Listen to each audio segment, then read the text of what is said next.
Le bonheur en entreprise, de toute façon, il dépend de tout à chacun. On y cherche différentes choses. Quand on vient travailler, parfois on y cherche un salaire, parfois on cherche dans l'entreprise une reconnaissance. On va venir chercher aussi parfois du contact et du lien social. Et ça, c'est des composantes que font le bonheur aujourd'hui en entreprise. Ça va être un ensemble de petits points qui vont faire qu'on va pouvoir peut-être parler de bonheur en entreprise. Le métier de CHO, il fait beaucoup parler aujourd'hui parce que c'est quelque chose qui est nouveau, qui n'est pas très normé et qui parfois s'apparente à une vaste fumisterie.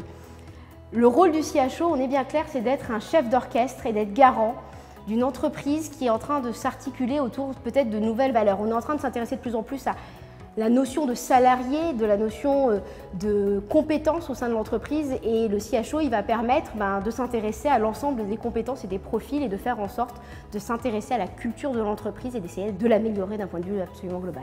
J'ai voulu montrer aux étudiants qu'on a tous un impact en entreprise, qu'on est tous porteurs d'une parole, d'une voix et que le rôle n'est pas limité à une fonction de communicant.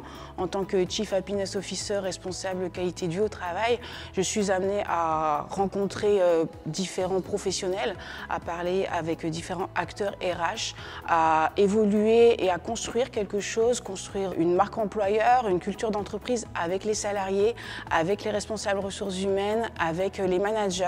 Même si vous sortez de l'ISEFAC avec le titre de RH, de communicant, etc., vous-même, vous pouvez créer votre propre métier en fonction de votre personnalité. Soyez innovant, soyez créateur et faites quelque chose que vous aimez. Je ne suis pas Madame Irma, du coup je suis incapable de savoir ce qui va en être de la fonction de CHO.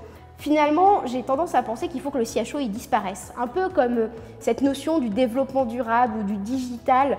Il y a toujours besoin de quelqu'un qui, au démarrage, porte une thématique pour qu'elle redescende dans les métiers. Aujourd'hui, le directeur développement durable, maintenant il y a des directeurs achats responsables, il va y avoir des directeurs marketing responsables. Le digital s'est pris dans les métiers, il y a une digitalisation du monde des RH par exemple.